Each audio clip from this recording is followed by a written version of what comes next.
Hello everyone.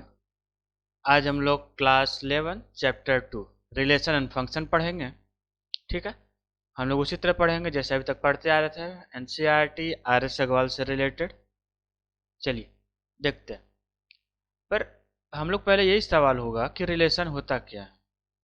तो relation जानने से पहले हम लोग ये जान लें कि कौन से चैप्टर के बाद नॉर्मली पढ़ रहे हैं। ये हम पढ़ रहे हैं चैप्टर सेट्स के बारे में। ठीक है, और चैप्टर सेट्स में हम बहुत सारे ऑपरेशन के बारे में बात कर चुके हैं। और एक सेट्स पर बहुत सारा ऑपरेशन करते हैं तो नया नया सेट्स बनता है, ये जो भी चीज़। ठीक है, इस चैप्टर में हम लोग एक और ऑपरेशन पढ़ेंगे सेट्स के बारे में। वो कौन सा ऑपरेशन है? वो है कार्टेशियन प्रोडक्ट ऑफ सेट्स। वो है cartesian product of sets. Sets का कार्टेशियन प्रोडक्ट पढ़ेंगे।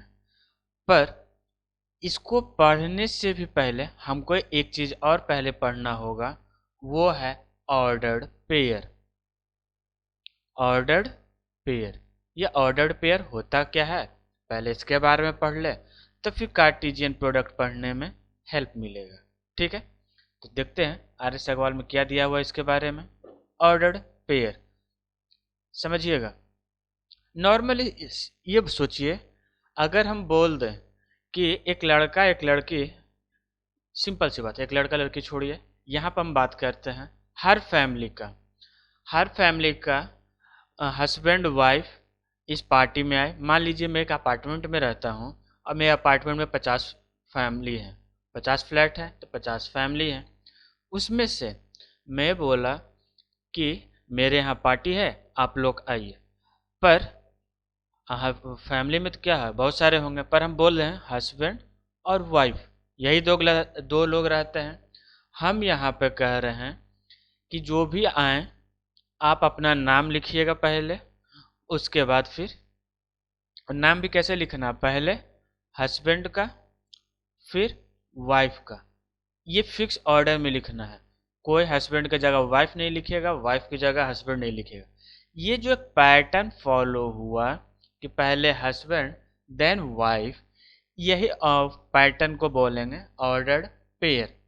ठीक है, एक ऑर्डर्ड पेयर में दो ऑब्जेक्ट या एलिमेंट रहते हैं, जैसे हस्बैंड वाइफ दो ऑब्जेक्ट या एलिमेंट है। ठीक है, इन ए गिवन फिक्स्ड ऑर्डर, जिसका ऑर्डर क्या हो, फिक्स्ड हो, फिक्स्ड ऑर्डर, इस फिक्स ऑर्डर में रहेगा। ठीक है, और ये देखिए, ये कौन सा ब्रैकेट में यूज किया, स्मॉल ब्रैकेट, नॉर्मली रिप्रेजेंट करने के लिए। पेयर है, सेट्स नहीं, जिसमें पहला वाला एलिमेंट को हम बोलेंगे फर्स्ट मेंबर या फर्स्ट कंपोनेंट, सेकंड वाले को सेकंड मेंबर या सेकंड कंपोनेंट। ठीक है, इसको थोड़ा सा बड़ा कर लें।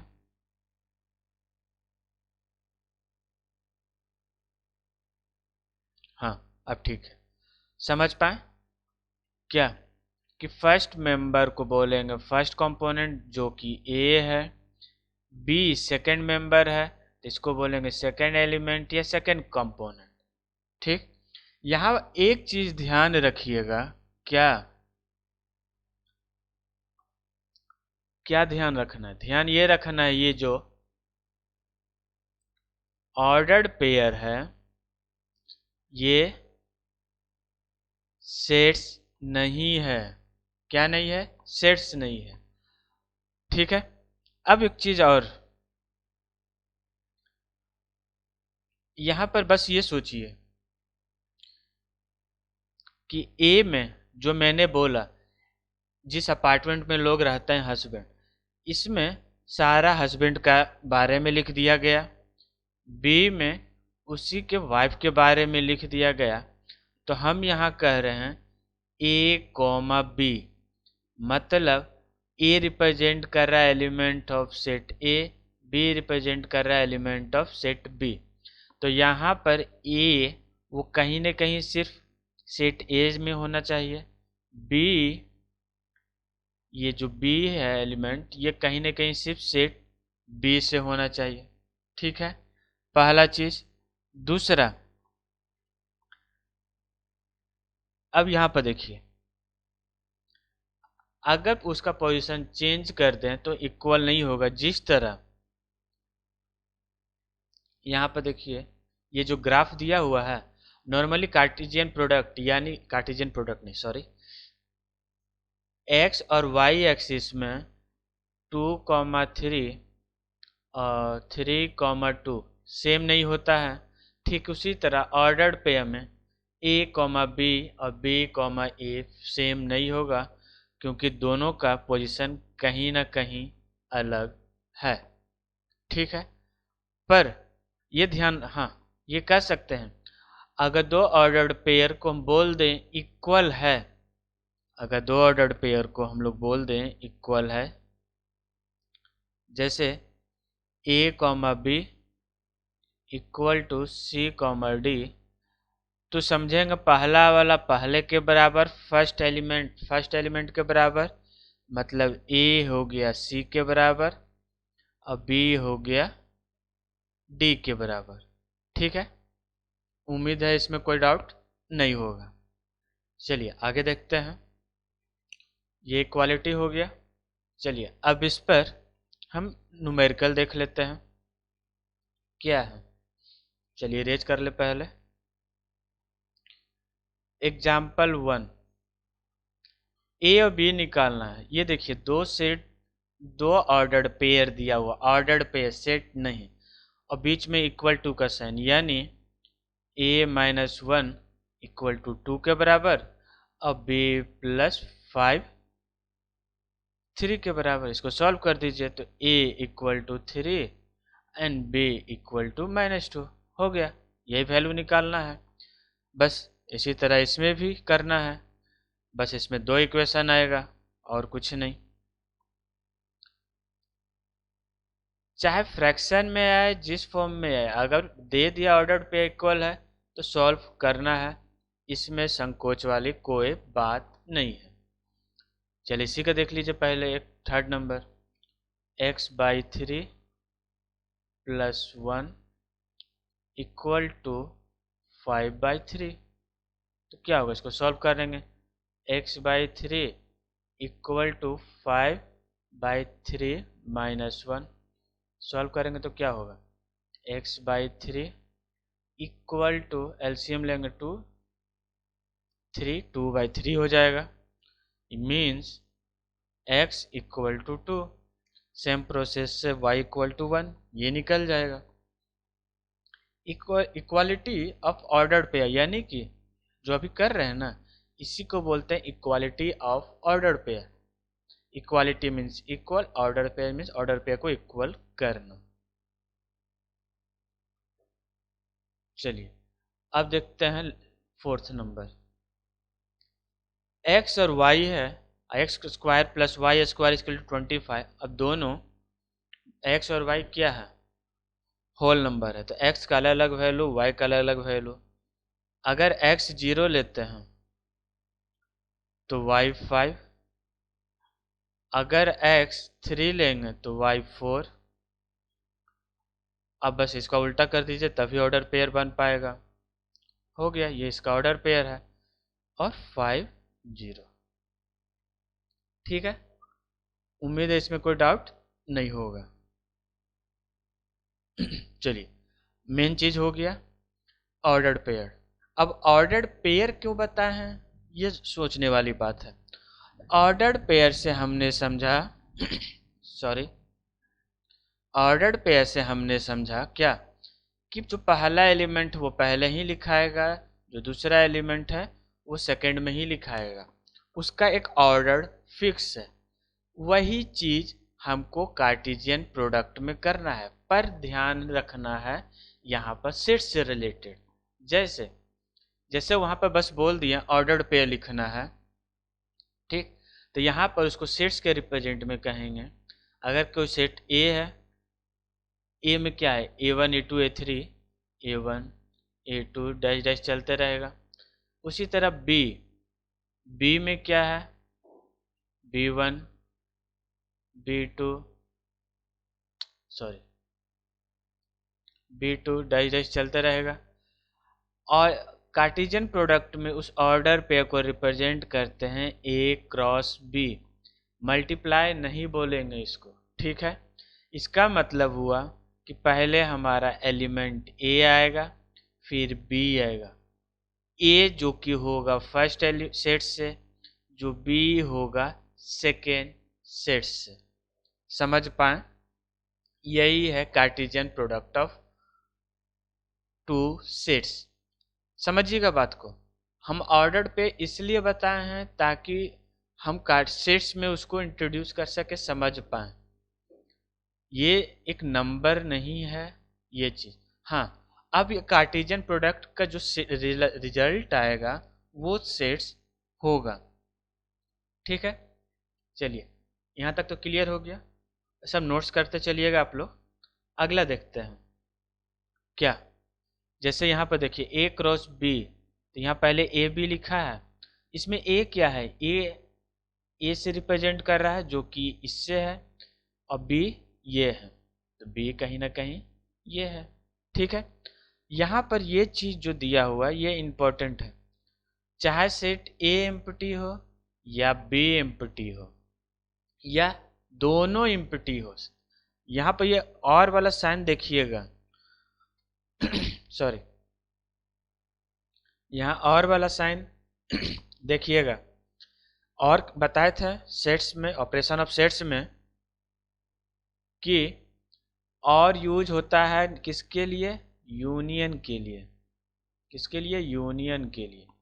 और यूनियन में क्या होता है?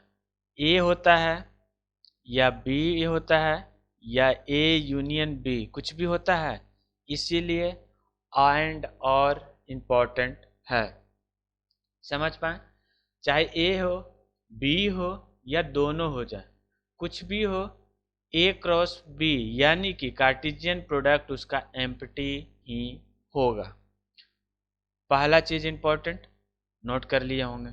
दूसरा, अब यहाँ पर देखिएगा, इसको थोड़ा सा इरेज कर दें ताकि थोड़ा समझने में आसानी हो। एन ए का मतलब समझ रहे हैं? एन ए मतलब एक सेट ए है, जैसे इसी को ले लें, ए है तो इसके अंदर नंबर ऑफ एलिमेंट कितना है? 3 है, तो हम इसको रिप्रेजेंट करते हैं एन ए, कितना? 3, ठीक है। और एन बी, इसको ले लें, number of element in set B. अगर इसका हम क्रॉस प्रोडक्ट निकाले ए क्रॉस बी का, तो उसका तो कुछ तो सेट आएगा। ये 2 है तो इसका कितना आएगा? इसका जो फॉर्मूला है, इस दोनों को मल्टीप्लाई कर दो, जो कि इसको रिप्रेजेंट किया गया P से, इसको रिप्रेजेंट किया गया Q से, तो होगा P इंटू क्यू, ठीक है।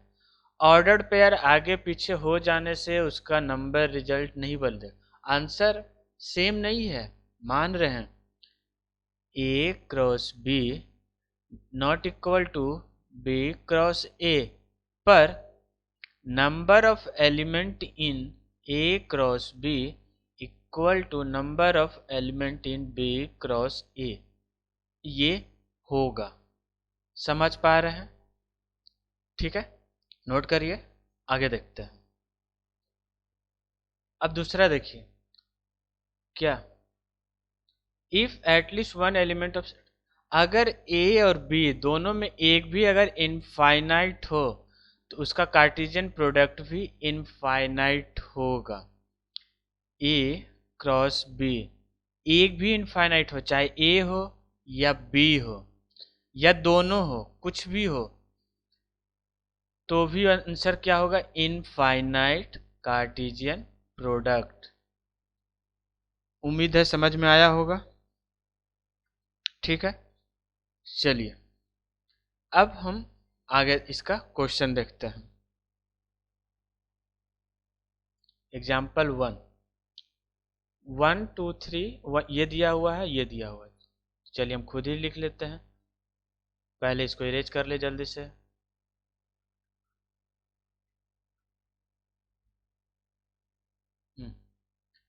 ए 1 3 5 सेट्स है, लिख लिए। बी है 2 3 लिख लिए। अब कह रहा है ए क्रॉस बी, बस कुछ नहीं। ये देखिए, इसको लिखने का सिंपल तरीका है। जैसे आप ये सोचिए कि 2 मल्टीप्लाई बाई एक्स प्लस 5 को कैसे करते थे, पहला इसको फिर दूसरा इसको करते थे। सेम यही प्रोसेस यहाँ पर लगाना है। तो जैसे एक बार लिख लेते हैं 1,3,5, ये लिख लिया, क्रॉस 2,3। बस कुछ नहीं करना है, सेट्स में डालना है 1,2, 1,3। ठीक है, वन वन को दोनों से मल्टीप्लाई कर दिया, अब 3 को 3,2, 3,3, 5,2, 5,3। समझ पाए? ये रहा रिप्रेजेंट करने का तरीका। अब यहाँ पर मेन चीज ध्यान रखिएगा, क्या कि ये जो हम अंदर वाला एलिमेंट को जब रिप्रेजेंट कर रहे हैं, उसको हम लोग ब्रैकेट में देंगे सेट्स के फॉर्म में नहीं।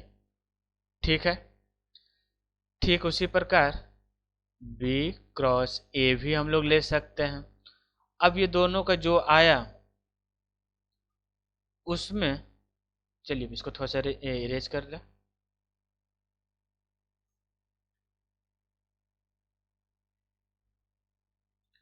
इसमें ए क्रॉस बी, बी क्रॉस है, दोनों में जो कॉमन है वो लिखना है। तो यहाँ पर देख लेंगे इस दोनों में कौन सा कॉमन है। इसमें 2 वाला है, नहीं है, इसमें भी नहीं है। 2 के बाद 3 वाला इसमें है, हाँ 3, जो कॉमन है उसको लिख देना है, कहानी खत्म। बस अब ये सब 1 2 हो जाएगा, क्योंकि आप लोग ने ऑपरेशन ऑन सेट्स में सब कुछ अच्छे से किया हुआ है। बस यहाँ कार्टेशियन प्रोडक्ट से रिलेटेड है, 3 में भी किया हुआ है। बस इसको हम लोग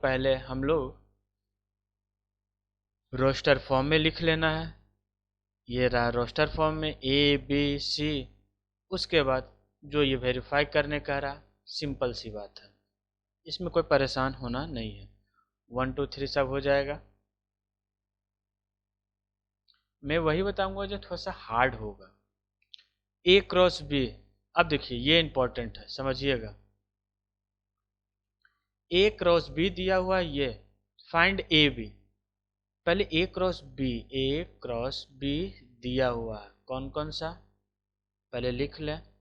3,2, 3,4, 5,2, 5,4। ठीक है, ए ए पहले लिखा हुआ है, चलिए इसका कलर चेंज कर दें।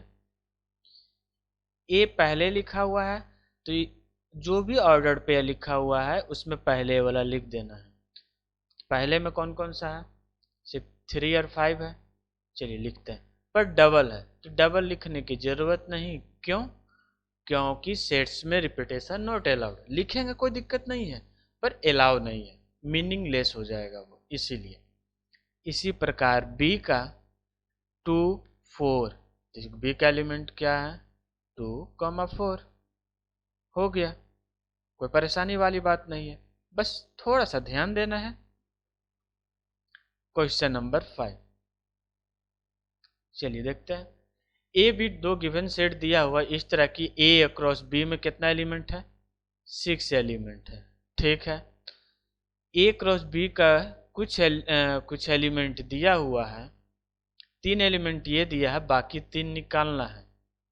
समझिएगा, अगर 3 निकालना है तो पहले ए में कौन कौन सा है, ए में है 1 2 3,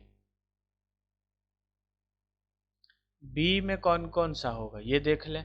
बी में होगा 3 5, 3 5। अब ये लग ही रहा है क्या कि इसमें 3 है, इसमें 2 है, 3 2 जा 6, 6 एलिमेंट होगा। 1 के साथ 3 दे दिया, 1 के साथ 5 नहीं है तो लिख दो 1,5 मिसिंग है।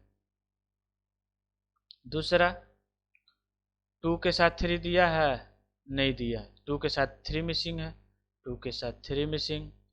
2 के साथ 5 है, 3 के साथ 3 है, 3 के साथ 5 नहीं है, तो 3 के साथ 5 मिसिंग है।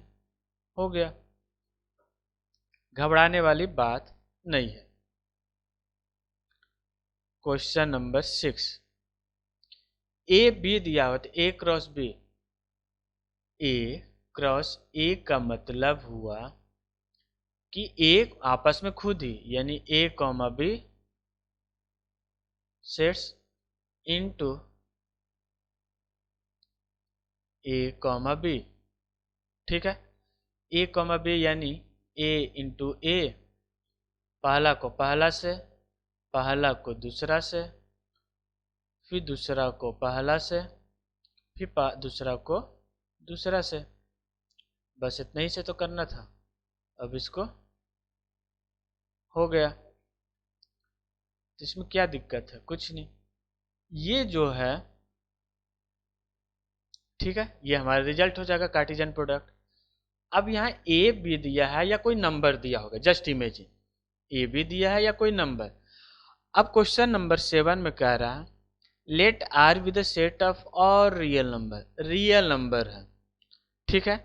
Real number cross real number का कौन सा पॉइंट आएगा? रियल नंबर तो नॉर्मली हमारा कोऑर्डिनेट ज्योमेट्री जैसे बोले तो ये वाला,